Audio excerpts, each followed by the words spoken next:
Let's drift into Middle-earth, a world born not from a single moment of inspiration, but from years of quiet dedication.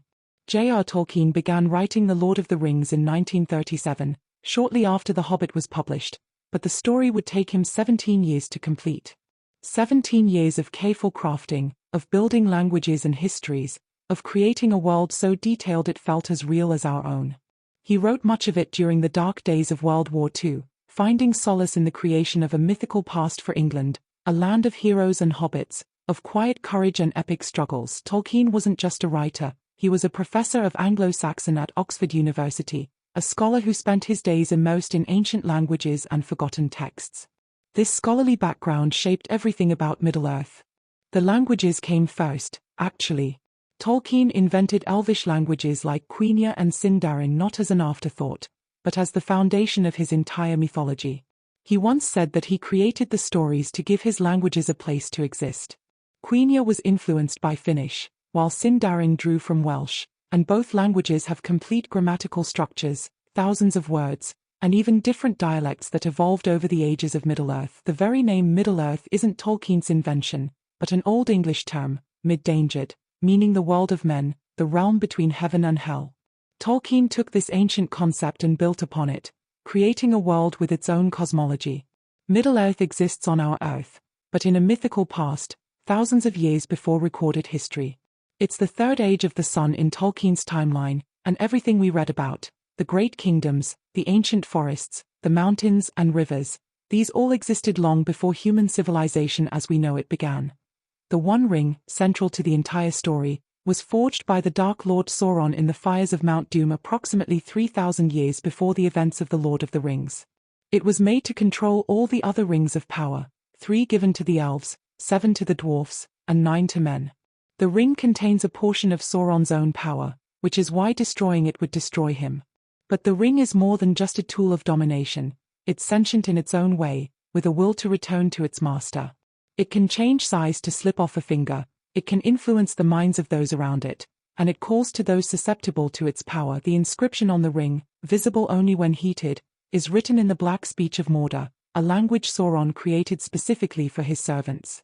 The words form a poem, one ring to rule them all, one ring to find them, one ring to bring them all, and in the darkness bind them. Tolkien wrote these lines in English, but in the story, they're in the Black Speech, a harsh, guttural language that even the wisest were reluctant to speak aloud. The full poem is longer, describing all the rings of power, and it serves as both a promise and a warning. Hobbits, the unlikely heroes of our tale, weren't originally part of the legendarium at all. They appeared first in The Hobbit, which Tolkien wrote as a children's story for his own children. Even Tolkien wasn't sure where they came from, they simply walked into his imagination one day. Hobbits are small, between 2 and 4 feet tall, with tough leathery feet covered in curly hair, which means they rarely wear shoes. They live in holes in the ground, not dirty, nasty holes, but comfortable, well-furnished homes called smiles, with round doors and windows. The Shire, home to most hobbits, is based on the English countryside Tolkien loved, particularly the rural landscapes around Worcestershire where he spent part of his childhood. It's a peaceful, agricultural land divided into 4 farthings, North Farthing, South Farthing, East Farthing, and West Farthing, with the town of Michel Delving serving as the capital. Hobbits have lived there for over 1,400 years by the time of The Lord of the Rings, largely untroubled by the wider world, concerning themselves with farming, eating 6 meals a day when they can, and avoiding adventures of any kind. Bag End, Bilbo Baggins' home, sits in Hobbiton on the hill. It's one of the finest holes in the Shire, with a perfectly round green door and extensive tunnels filled with rooms. Bilbo inherited it from his parents. His father Bungo Baggins built it for his mother Belladonna Took. The Tooks are one of the most prominent Hobbit families, known for being slightly less respectable than other Hobbits, occasionally having adventures or doing unexpected things. Bilbo's Took blood is what drew him to adventure in his youth, and it's this same adventurous spirit he passes on to his heir, Frodo. Frodo Baggins, who would carry the ring to its destruction, is actually Bilbo's cousin, not his nephew as the movies suggest. When Frodo's parents died in a boating accident on the Brandywine River, Bilbo adopted him. Frodo was born on September 22nd, which happens to be the same birthday as Bilbo. September 22nd is shared by both Hobbit and heir, exactly 78 years apart. On Bilbo's 111th birthday, which was also Frodo's 33rd, his coming of age in Hobbit terms, Bilbo left the Shire, leaving everything to Frodo, including a magic ring he'd found long ago in a dark cave beneath the mountains. The journey begins, as so many great tales do, with a wizard. Gandalf the Grey is far more than he appears to be. He's one of the Istari, an order of 5 wizards sent to Middle-earth around the year 1000 of the Third Age. But the Istari aren't truly wizards in the way we might imagine. They are Maya, angelic spirits who existed before the world was made, sent by the Valar, the gods of Tolkien's mythology, to help the peoples of Middle-earth resist Sauron. They were placed in the bodies of old men to limit their power and to encourage them to guide rather than dominate. Gandalf's true name in the Undying Lands is Olorin, and he's served Middle-earth for over 2,000 years by the time he arrives at Bag End. The other wizards include Saruman the White, the leader of the Order, Radagast the Brown, who concerns himself with birds and beasts, and 2 blue wizards who traveled into the east and are never heard from again. Each wizard has a specific color that represents their rank and focus, with white being the highest. Saruman's pride in his position and knowledge would eventually lead him down a dark path, believing he could use Sauron's own methods against him, a fatal miscalculation that transforms him from guardian to traitor. The quest to destroy the ring requires a fellowship, a company of 9 chosen to match the 9 ring wreaths serving Sauron. The Fellowship of the Ring is formed at Rivendell and consists of 4 hobbits, Frodo, Sam, Merry, and Pippin, along with Gandalf, Aragorn, Legolas, Gimli, and Boromir. The number 9 is deliberate, a symbolic balance against the Dark Riders. This fellowship brings together all the free peoples of Middle-earth, hobbits, men, an elf, a dwarf, and a wizard, united in a common purpose despite old grievances and ancient mistrust between their races. Samwise Gamgee, Frodo's loyal companion, is far more important than he initially appears. His name itself tells a story. Gamgee comes from a type of cotton wool called Gamgee tissue, invented by a doctor named Samson Gamgee. Tolkien encountered this term and liked its homely, earthy sound. Sam is a gardener, working for Frodo at Bag End, and his knowledge of growing things and his practical, grounded nature become essential to the quest's success. Sam is caught eavesdropping when Gandalf tells Frodo about the ring, and as punishment, or perhaps as fate, he's chosen to accompany Frodo on his journey. Merry and Pippin, whose full names are Meriadoc Brandybuck and Peregrine Took, are younger hobbits who join the quest partly by accident and partly by determination. Merry is Frodo's cousin and something of a scholar by hobbit standards, intelligent and curious about the world beyond the Shire. Pippin is the youngest of the group, not yet of age by hobbit reckoning, and his innocence and impulsiveness lead to several dangerous situations. Yet both hobbits prove themselves brave and resourceful, growing from provincial country folk into heroes who influence the fate of kingdoms. The path from the Shire to Rivendell is fraught with danger, particularly from the Nazgul, the 9 ring wreaths. These were once mortal men, kings, and sorcerers who accepted the 9 rings of power from Sauron.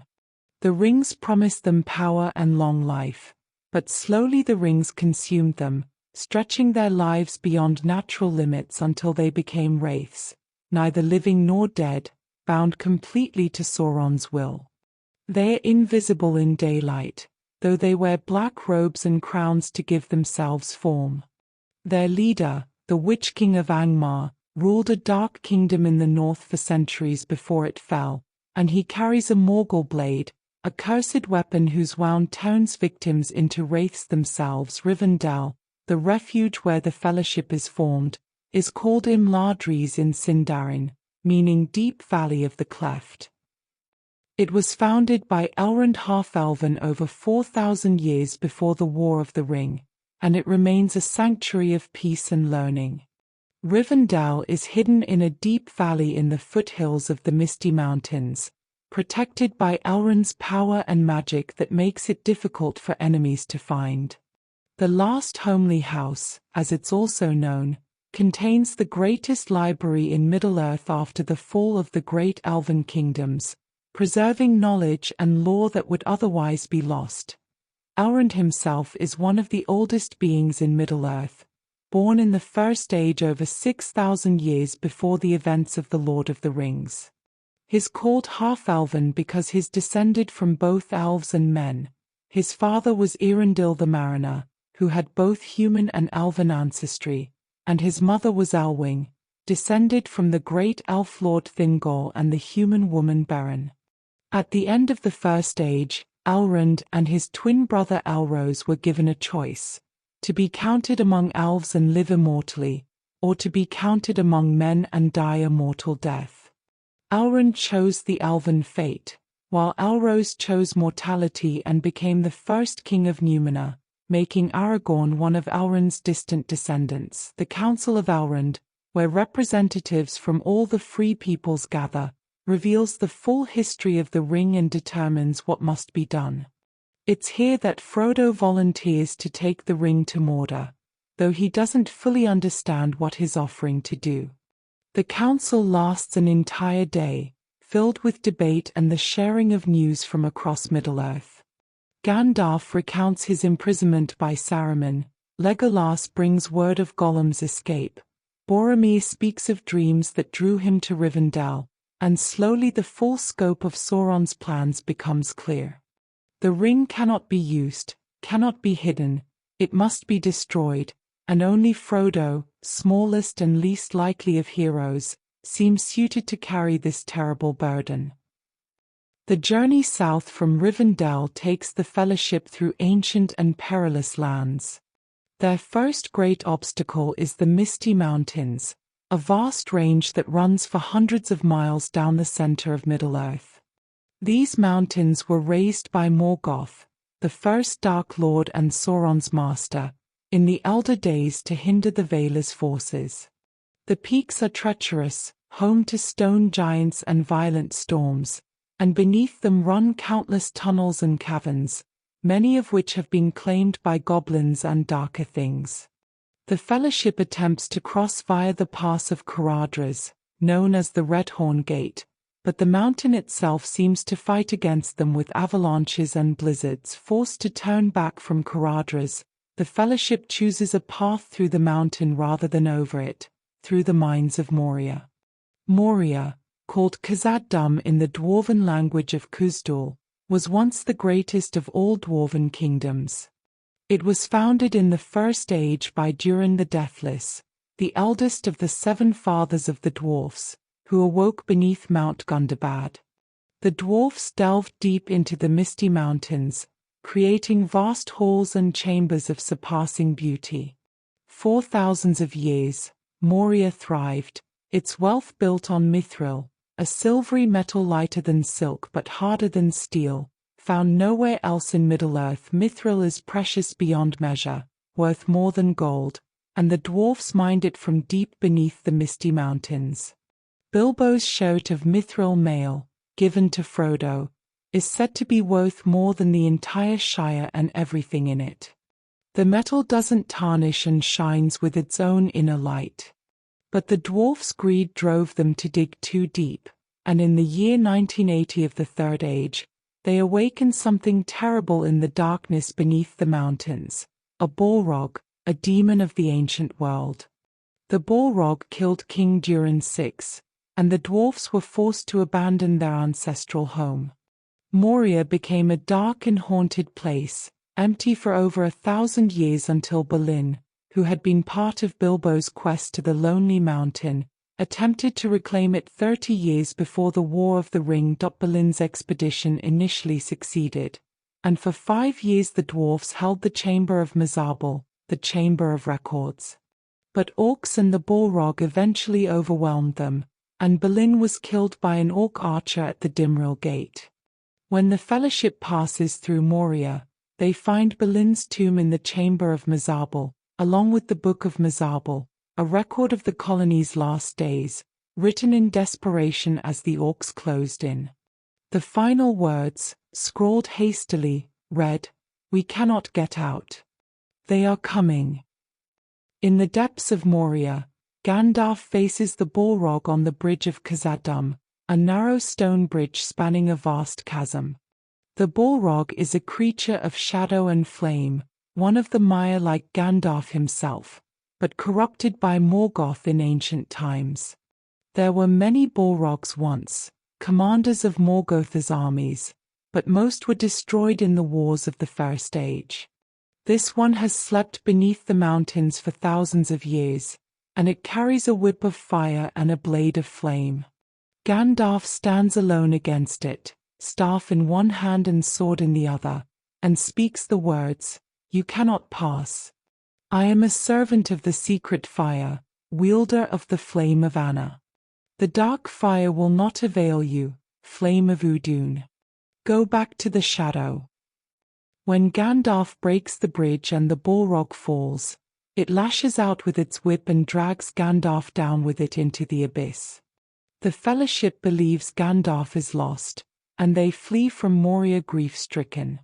But Gandalf and the Balrog continue fighting as they fall, down through ancient tunnels and passages carved before the world was made, until they reach the Endless Stair, a spiral staircase that climbs from the roots of the mountain to its peak. The battle continues for 10 days as they ascend, from the lowest dungeon to the highest peak of Ziraxigil, where they finally emerge onto the snow-covered summit. On the mountain top, Gandalf and the Balrog fight their final battle, and though Gandalf defeats the creature, he himself dies from the wounds and exhaustion. But death is not the end for the Istari. Gandalf is sent back by the Valar, transformed from Gandalf the Grey into Gandalf the White, with greater power and authority to fulfill his mission. His resurrection isn't simply a return, his enhanced, made stronger, given clarity of purpose. He returns without memory at first, confused and wild, until Gwaihir the Eagle finds him on the mountain and carries him to Lothlorien. Lothlorien, where the Fellowship rests after Moria, is an elven realm unlike any other in Middle-earth by the Third Age.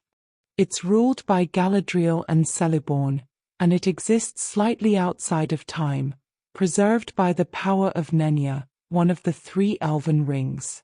Nenya, the Ring of Adamant, is worn by Galadriel and is made of mithril set with a white stone. The 3 elven rings, Nenya, Vilya, and Narya, were forged by the elfsmith Celebrimbor without Sauron's direct involvement, which is why they weren't corrupted like the other rings. However, they are still bound to the One Ring's power, which means if the One Ring is destroyed, the power of the 3 will fade, and realms like Lothlorien will diminish. The trees of Lothlorien are Malorn trees, unique to this forest, with silver bark and golden leaves that don't fall until spring, when new leaves push them off. The elves build their homes, called flets, high in these trees, living among the branches like birds. Time moves differently here. The Fellowship stays for what feels like a few days but is actually a month, resting and healing in this protected realm. Galadriel offers them gifts when they leave, cloaks that blend with their surroundings, rope that won't break or tangle, and small vessels of light. To Frodo, she gives the Phial of Galadriel, containing the light of Arundel's star, which will shine in dark places when all other lights go out. Leaving Lothlorien, the Fellowship travels down the great river Anduin in elven boats, grey and leaf-shaped, that seem to find their own way through the water. The river is ancient and broad, flowing from the misty mountains all the way to the Bay of Belflaz, covering over 1,400 miles. Along its banks, the Fellowship passes lands both fair and dangerous, eventually reaching Porthgalen, a green lawn beside the falls of Rauros. Here the Fellowship splinters. Boromir, overwhelmed by the ring's temptation, tries to take it from Frodo by force, breaking the trust within the company. Boromir is the eldest son of Denethor II, the steward of Gondor, and he carries a great burden, the defense of his homeland against Mordor's endless assaults. The stewards of Gondor have ruled in the absence of the king for nearly 1,000 years, ever since the last king, Urna, rode to Minas Morgul and never returned in the year 2050 of the Third Age. The line of stewards has held Gondor together through centuries of decline, maintaining the realm while waiting for a king who might never come. Boromir's father, Denethor, is wise but proud, and is deeply skeptical of any claims to the throne, particularly from the descendants of Isildur's line. After Boromir's fall to temptation and his redemptive death defending Merry and Pippin from orcs, the Fellowship divides. Frodo and Sam head east toward Mordor alone, while Aragorn, Legolas, and Gimli pursue the Uruk-hai who've captured Merry and Pippin. These Uruk-hai are a new breed of orc created by Saruman, larger, stronger, and able to endure sunlight without the weakness that afflicts lesser orcs. They stand nearly man-height, with black skin and yellow fangs, bred for war in the caverns beneath Isengard. Saruman's betrayal has become complete. He no longer seeks to oppose Sauron but to rival him, creating his own army in the fortress of Isengard. Isengard, called Angrenost in Sindarin, centers around the Tower of Orthanc, a spike of black stone 500 feet tall. Orthanc wasn't built by Saruman or even by ordinary men. It was raised by the Númenóreans in the Second Age, crafted from 4 many-sided pillars of rock welded into one, unbreakable and smooth as glass. At its peak sits Saruman's chamber, where he keeps one of the Palantiri, the Seeing Stones. The Palantiri are 7 crystal globes created by the elves of the Undying Lands, given to the Númenóreans as gifts. Through them, one can see across vast distances and even communicate with others who possess a stone. But the Palantiri are dangerous tools. Sauron holds the Palantir of Minas Ithil, the tower that fell to the Nazgûl and became Minas Morgul. When Saruman uses the Orthanc stone, he finds himself in contact with Sauron, and gradually the Dark Lords will overpower his own. This is Saruman's true downfall, not force of arms but the slow corruption that comes from believing he could match wits with Sauron through the stone. Pride and ambition make him vulnerable, and eventually he becomes little more than Sauron's servant, even as he pretends to independence. The pursuit of Merry and Pippin leads Aragorn, Legolas, and Gimli to Rohan, a kingdom of horse lords dwelling in the grassy plains between the Misty Mountains and the White Mountains. The Rohirrim are descended from the Eotheod, a people who migrated south and were given the land of Rohan by Gondor in 2510 of the Third Age, after they came to Gondor's aid in a desperate battle.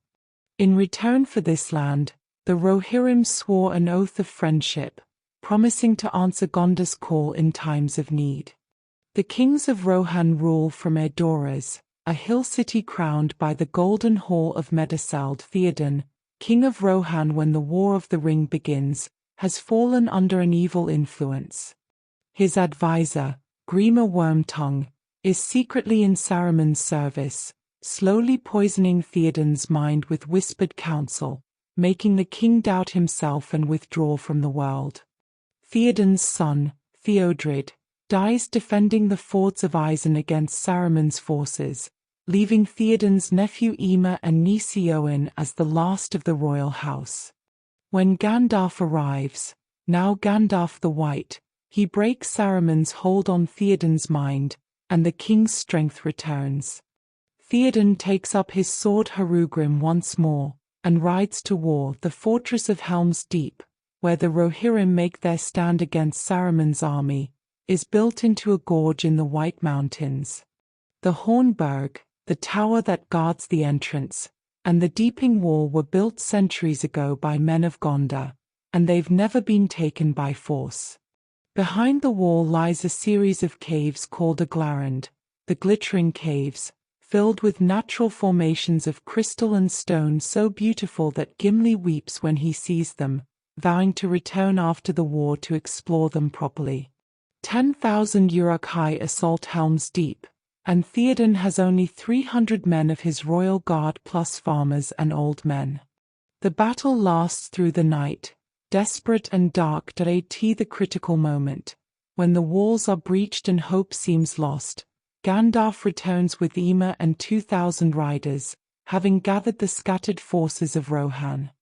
They charge down from the eastern ridge at dawn, and the Uruk-hai, who had nearly won, break and flee into a new threat, the Huorns.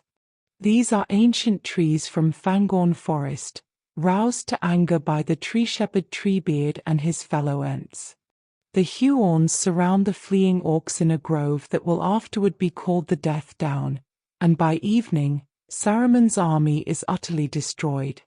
The forest has come to war, and the trees themselves remember what was done to them, the thousands cut down to fuel Saruman's forges. While war engulfs Rohan, Frodo and Sam continue their lonely journey toward Mordor, guided by the creature Gollum. Gollum was once a hobbit-like being named Smeagol, who lived near the Gladden Fields about 500 years before Bilbo found the ring. On his birthday, Smeagol was fishing with his friend Degor when Degor found the ring in the riverbed. It had slipped from Isildur's finger there over 2,000 years earlier when he was slain by orcs. Smeagol was immediately possessed by desire for the ring, and he strangled Degor to take it, committing murder within minutes of seeing it. This was the ring's first great crime in the Third Age, turning friend against friend. The ring extended Smeagol's life far beyond natural limits, but it also transformed him. He called the ring his precious and was eventually driven out by his own people for his suspicious behavior and the unsettling way he would stare at others in the dark. He fled into the Misty Mountains, finding his way into the deepest caves beneath the Goblin Town, where he lived alone for nearly 500 years. The darkness and the ring changed him. His body became thin and wiry, his eyes grew large and luminous, and he developed a split personality, sometimes speaking to himself as we and sometimes as I, arguing between Smeagol and Gollum, the creature he'd become. Frodo and Sam's path takes them through the Dead Marshes, a vast wetland east of the Great River. These marshes are haunted by the corpses of men and elves who fell during the Battle of Dagorlad, the great battle at the end of the Second Age when the last alliance of elves and men fought Sauron. The dead lie preserved beneath the dark water, their faces pale and terrible, candles of corpse light flickering around them. Gollum leads the hobbits through safe paths, for he knows these marshes well. He hid here after escaping from Mirkwood, where Aragorn had captured him and the elves had kept him prisoner for years. The Black Gate of Mordor, called the Morannon, stands impregnable, vast doors of iron set between two towers, the Towers of the Teeth, with the mountains of Efelduath and Eadlithui meeting at this point. The gate is heavily guarded, and Gollum convinces Frodo that passing through it would be impossible. Instead, he offers to guide them through a secret pass he knows, the Pass of Cirith Ungol. What Gollum doesn't tell them is that this pass is guarded by Shelob, an ancient and evil creature, though his plans are conflicted. Part of him wants to betray Frodo, to reclaim his precious, but part of him, the Smeagol part, has grown fond of Frodo, who treats him with unexpected kindness. Before they reach Cirith Ungol, the hobbits are captured by Faramir, the younger brother of Boromir and the second son of Denethor. Unlike his brother, Faramir is more interested in law and learning than warfare, though he's a skilled warrior and captain. He's leading a company of rangers of Ithilien, men who strike at the enemy in the lands east of the river Anduin, harassing Sauron's forces and gathering intelligence. Faramir takes the hobbits to Heneth Annan, the Window on the West, a hidden refuge behind a waterfall in Ithilien, where his men rest between patrols. Faramir is tested when he learns that Frodo carries the ring, the same ring that tempted his brother to his doom. But Faramir proves stronger in this regard than Boromir. He says he would not pick up the ring if he found it lying by the roadside. This wisdom comes partly from his nature and partly from his upbringing. His father favored Boromir, the warrior, while Faramir spent more time with Gandalf, learning history and wisdom.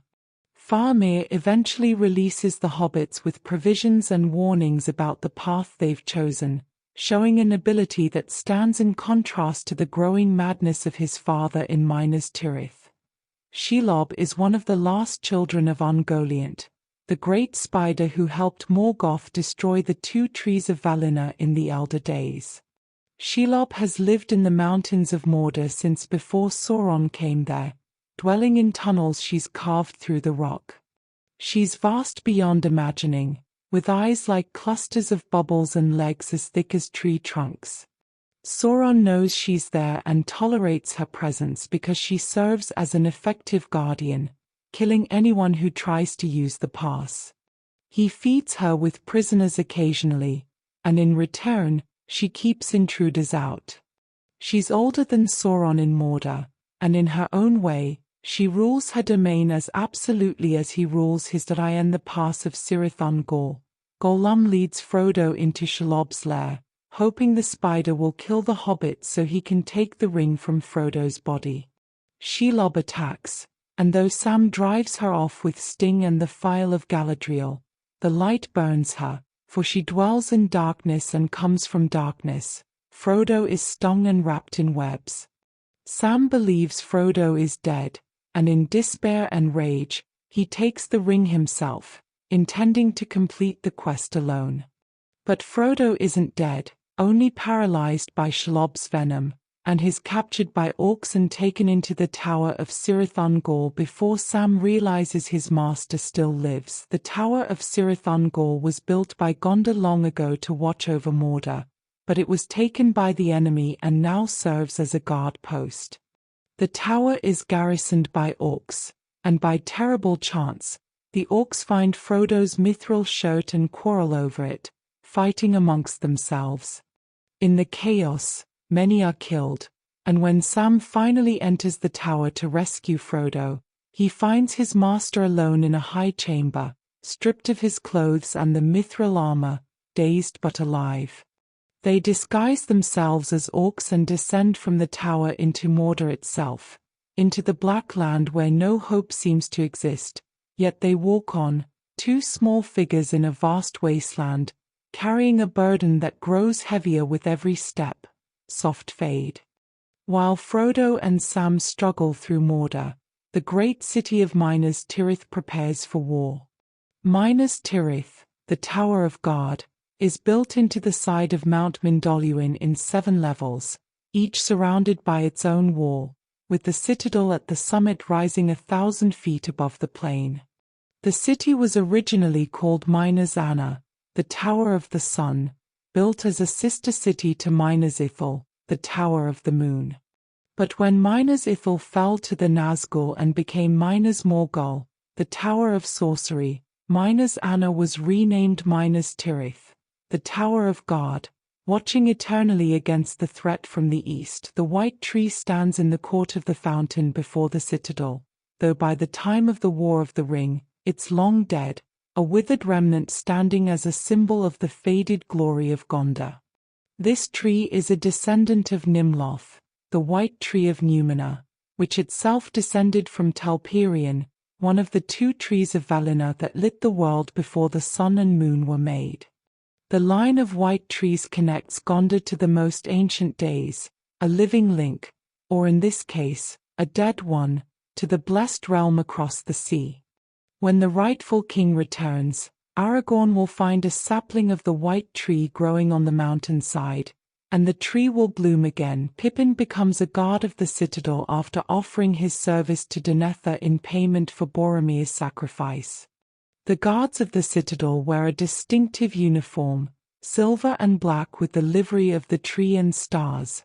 the white tree and 7 stars that are the symbols of Elendil and his heirs, the rightful kings of Gondor. Pippin is given armor that fits him, though it was made for a young boy of the city, showing how the men of Gondor have diminished from their Númenórean ancestors, who stood taller and lived longer than the men of the Third Age. Denethor, the ruling steward, possesses a palantir hidden in the Tower of Ecthelion within the citadel. For years he has used it to watch Sauron's movements, matching his will against the Dark Lord's, and the effort has worn him down, filling him with despair. Sauron has manipulated what Denethor sees through the stone, showing him only Mordor's strength and his enemy's weakness, never the hope that remains. The palantir has become a weapon against Denethor, turning his wisdom into paralysis and his caution into fatalism. He believes the war is already lost, that Gondor's doom is certain. The Pelennor fields spread out before Minas Tirith, a great area of farmland enclosed by the Ram Marzeka, an outer wall built to protect the city's food supply. When Sauron's forces attack, they number over 100,000, orcs, trolls, men from the east and south, and the Nazgul riding fell beasts, enormous flying creatures with naked hide and vast bat-like wings. The army also brings siege towers and the great Ram Grond, named after Morgoth's mace, to break the gates of Minas Tirith. The Witch King himself leads the assault, and his presence spreads terror among the defenders. The gates of Minas Tirith are broken by Grond, and the Witch King rides through into the city, unopposed, for no one dares stand before him. But then the horns of Rohan sound, and the Rohirrim arrive, 6,000 riders who have traveled for days to answer Gondor's call, honoring the ancient oath sworn when Rohan was founded. Theoden King leads the charge, and though he's an old man, he rides at the front, calling his warriors to courage. The Rohirrim crash into Sauron's forces like a wave, and the Battle of the Pelennor Fields truly begins, the greatest battle of the age unfolding on the fields before the White City. In niece of Theoden, has ridden to war in secret, disguised as a man named Downhelm, with Merry hidden beside her. Women of Rohan are not expected to fight, they are meant to lead the people to safety if the men fall.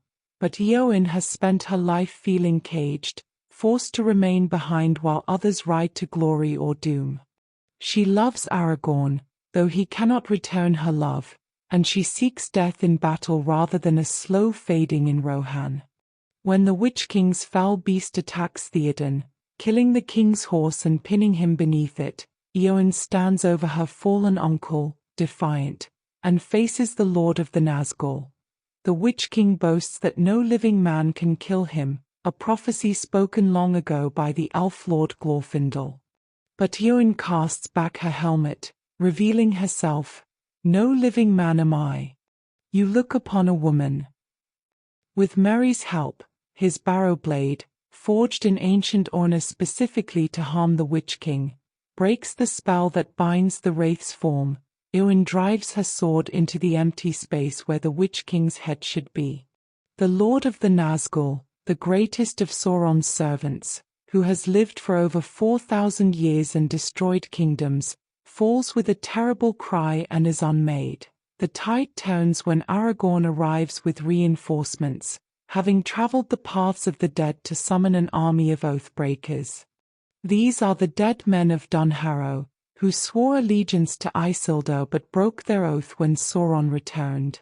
Isildur cursed them to find no rest until they fulfilled their pledge, and for 3,000 years they've waited as spirits, unable to leave the mountain. Aragorn, as Isildur's heir, commands them to fight, offering them release from their curse. The dead sweep through Sauron's forces like a grey tide, and terror goes before them.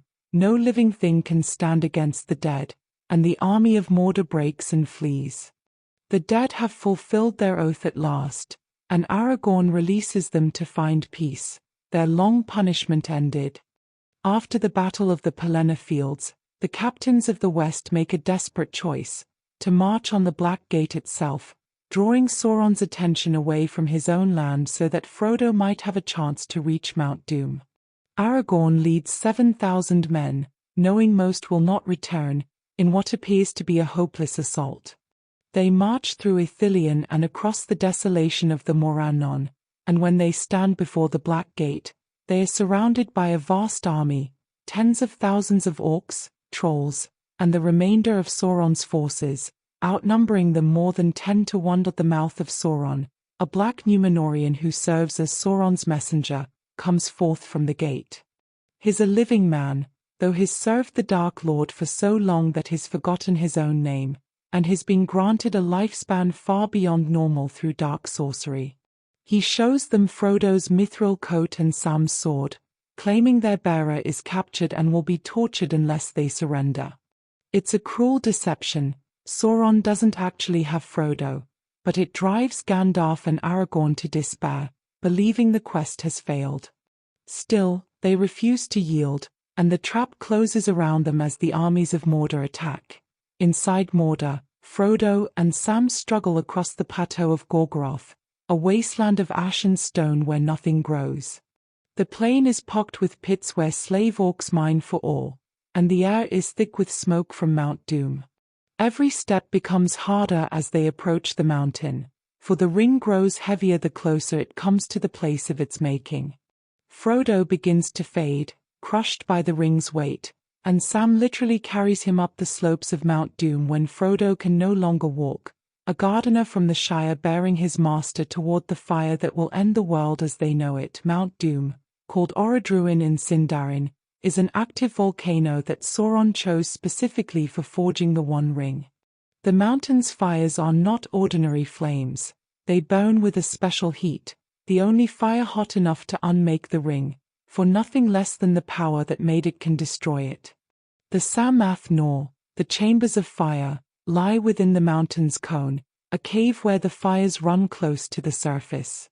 It's here that Sauron forged the ring in secret, and it's here that it must return to be destroyed. At the cracks of doom, the very edge of the chasm where the fires burn, Frodo finally reaches the end of his strength and his will. The ring has been consuming him throughout the journey, and now, standing in the only place where it can be destroyed, he cannot let it go. Instead, he claims it for himself, putting it on his finger and vanishing from sight. In that moment, Sauron becomes aware of him, realizing at last where the ring truly is and what has been happening while he waged war at his gates. His attention snaps from the battle to his mountain, and the Nazgul are sent flying toward Orodruin on their fell beasts, but Gollum has followed them, driven by his obsession with his precious. He attacks Frodo, and in the struggle, he bites off Frodo's finger, ring and all. Gollum dances in mad joy, holding the ring once more after all these years, but he steps too close to the edge and falls into the fires, the ring with him. The One Ring melts in the lava, and in that instant, Sauron is unmade, his spirit scattered on the wind, unable to take form ever again. The Dark Tower of Barad-dûr, held together by Sauron's will more than mortar, crumbles into ruin. The foundations of the Black Gate collapse. Mordor falls. Barad-dûr was 5,000 feet tall, a tower of iron and stone that had stood for over 3,000 years. It was first built in the Second Age, destroyed when Sauron was defeated by the Last Alliance, and then rebuilt in secret during the Third Age when Sauron returned. The tower was visible from hundreds of miles away, a dark spike against the sky, with the eye of Sauron burning at its summit. Not a physical eye, but Sauron's attention made manifest, a lidless eye wreathed in flame that could see across vast distances, searching always for the ring. The eagles come to save Frodo and Sam from the erupting mountain, sent by Gandalf. These are the great eagles of the Misty Mountains, descendants of Thorondor, the king of eagles who fought in the wars of the First Age. The eagles are their own people, ancient and noble, and they don't serve wizards or men. They come as friends, as allies, when great need calls. Gwaihir, the Lord of the Eagles, has saved Gandalf twice before, once from Orthanc when Saruman imprisoned him, and once from the peak of Zaraxagil after the battle with the Balrog. Now he saves the ring-bearers, carrying them from the fires of Mount Doom to safety and healing.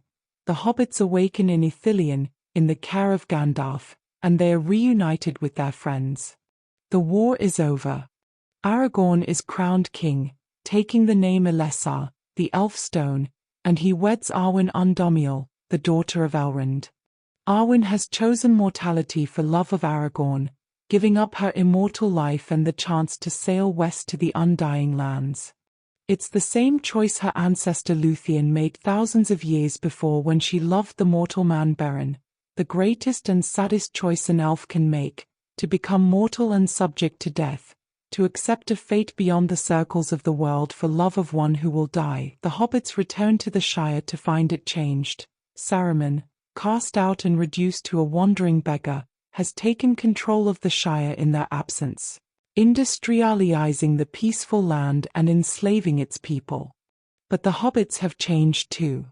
They are no longer the naive country folk who left home over a year ago.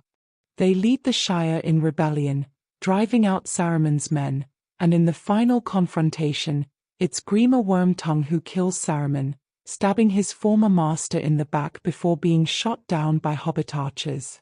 And so Saruman the White, once the head of the White Council and the greatest of the Istari, dies in a meaningless squabble in a provincial backwater, his spirit rising from his body only to be blown away by a wind from the west, rejected even in death. Soft fade.